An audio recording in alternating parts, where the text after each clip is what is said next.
গত 2 দশকে রাজধানী ঢাকায় চলমান বিভিন্ন ইনফ্রাস্ট্রাকচার ডেভেলপমেন্ট প্রজেক্টগুলোর মধ্যে সবচেয়ে গুরুত্বপূর্ণ একটি প্রজেক্ট হলো মেট্রো রেল। প্রায় 34,000 কোটি টাকা ব্যয়ে নির্মিত এই স্থাপনাটি ঢাকা শহরের যানজট এড়িয়ে যাতায়াতের অন্যতম একটি জনপ্রিয় মাধ্যম হয়ে উঠেছে। ধাপে ধাপে বিভিন্ন স্টেশনের কার্যক্রম শুরুর মাধ্যমে 2023 সালের নভেম্বর মাসে মেট্রো রেলের মতিঝিল থেকে উত্তর অংশের কার্যক্রম শুরু হয়। বর্তমানে মেট্রো রেলে প্রায় প্রতিদিন গড়ে 3 লাখ যাত্রী চলাচল করছে। এখন আমরা জানব মেট্রো রেল কীভাবে ঢাকার মানুষের জীবনযাত্রা বদলে দিচ্ছে।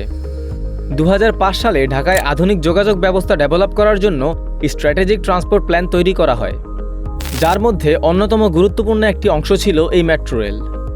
2012 সালে মেট্রো রেল প্রজেক্ট অ্যাপ্রুভাল পেলে মোট 5টি রুটের পরিকল্পনা করা হয়, যার মধ্যে উত্তরা থেকে মতিঝিল পর্যন্ত এমআরটি লাইন 6কে দেশের প্রথম মেট্রো রেল প্রজেক্ট হিসাবে নির্বাচন করা হয়। এই প্রজেক্টের কাজ শুরু হয় 2016 সালের জুন মাসে। পরবর্তীতে এই রুটকে কমলাপুর পর্যন্ত বর্ধিত করা হয়, যার কাজ এখনও চলমান রয়েছে। বর্তমানে 7টা 10 থেকে রাত 9টা 40 পর্যন্ত মতিঝিল থেকে উত্তরা পর্যন্ত মেট্রো রেল অপারেশন চালু রয়েছে। এই রুটে প্রতিদিন ট্রেন সার্ভিসের সংখ্যা 194টি এবং প্রায় 4.5 লাখ যাত্রী পরিবহনের সক্ষমতা রয়েছে। মেট্রো রেল পরিচালনাকারী সংস্থা ঢাকা ম্যাস ট্রানজিট কোম্পানি লিমিটেডের ম্যানেজিং ডিরেক্টর MAN সিদ্দিকের মতে গড়ে প্রায় 3 লক্ষ যাত্রী মেট্রো রেলের সুবিধা উপভোগ করছে। 2025 সাল নাগাদ কমলাপুর অংশের উদ্বোধন হলে অপারেশনে থাকা ট্রেনের সংখ্যা এবং যাতায়াতকারীর সংখ্যা আরও বাড়বে বলে আশাবাদ মেট্রো রেল পরিচালনাকারী সংস্থার। ঢাকায় বসবাসকারী লোকেরা এই মেট্রো রেলে মাত্র 40 মিনিটে মতিঝিল থেকে উত্তরা এবং উত্তরা থেকে মতিঝিল যাতায়াত করতে পারছেন, যেখানে একসময় ঢাকাবাসীর 2 থেকে 3 ঘন্টাও লেগে যেত এই দূরত্ব অতিক্রম করতে। স্টুডেন্ট হিসেবে যেমন আমাদের ক্লাস মাঝে মধ্যে 9টায় যখন থাকে, তো তখন আমাদের বাইরে যাইতে যখন আমরা 7টা বাজে বের হই, তারপরও আমরা যাইতে পারি না রাস্তায়। কিন্তু মেট্রোর কারণে দেখা যায় যে আমরা 1 ঘন্টার রাস্তা 20 মিনিট 10 মিনিটের মধ্যে কভার করে ফেলি। বাসায় একটু কাজ টাজ করে একটু লেট করে বের হলে আমার প্রবলেম হচ্ছে না যে আমি বাসায় স্কুলে সময় মতো বাচ্চাকে দিতে পারবো। মেট্রো রেল তো অনেক আরামদায়ক, এখানে তো কোনো যানজট নিয়ে নেই, কোনো সমস্যা নেই, আপনার কোনো গরম নেই, এসি আছে। অন্যান্য ট্রান্সপোর্ট থেকে তো অনেক গুণ উন্নত।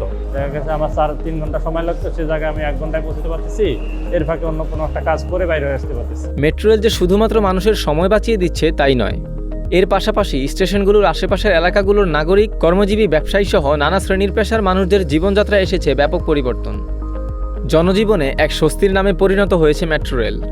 শুধু আশেপাশেই, ফার্ম গেটের আশেপাশেই শুধু কাস্টমার আসে। এখন উত্তরা থেকেও আসে, মিরপুর থেকেও আসে, আগারগাঁও, তালতলা। আগে যেমন কোনো কিছু কেনা কাটতে হলে বসুন্ধরা যেত, নিউ মার্কেটে যাওয়া লাগতো, এখন ফার্ম গেট থেকে কিছু কিনে তারা খুব স্বাচ্ছন্দ্য বোধ করে বাড়িতে পৌঁছতে পারতেছে। আগের তুলনায় এখন 20% সেল হয়তো বেড়েছে, কারণ জনসমাগম বেশি থাকলে বেচা বিক্রি তো বেশি হবেই। বর্তমানে প্রতিদিন প্রায় 3 লাখ যাত্রী পরিবহন করে প্রায় 1.5 কোটি টাকা রেভিনিউ জেনারেট করেছে মেট্রো রেল, এবং ভবিষ্যতে মেট্রো রেল লাইনগুলো বৃদ্ধির মাধ্যমে তা আরও বাড়বে বলে আশা করা যায়।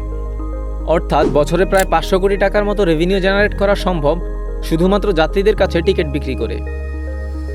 যাত্রীদের কাছে টিকিট বিক্রি ছাড়াও মেট্রো রেল পরিচালনাকারী প্রতিষ্ঠান রেভিনিউ বাড়াতে ইতোমধ্যেই বিজ্ঞাপন দেওয়ার সুযোগ করে দিয়েছে।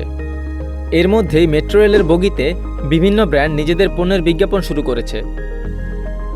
মেট্রো রেল বিশেষ করে ঢাকার মানুষের জনজীবনে গতির মাধ্যমে এক বড় পরিবর্তন এনেছে। একসময় মানুষ গরমে বাসে ঝুলে জ্যামে আটকে যে পরিমাণ সময় ব্যয় করেছে, তা এখন সম্পূর্ণটাই সাশ্রয় হচ্ছে মেট্রো রেল আসার মাধ্যমে।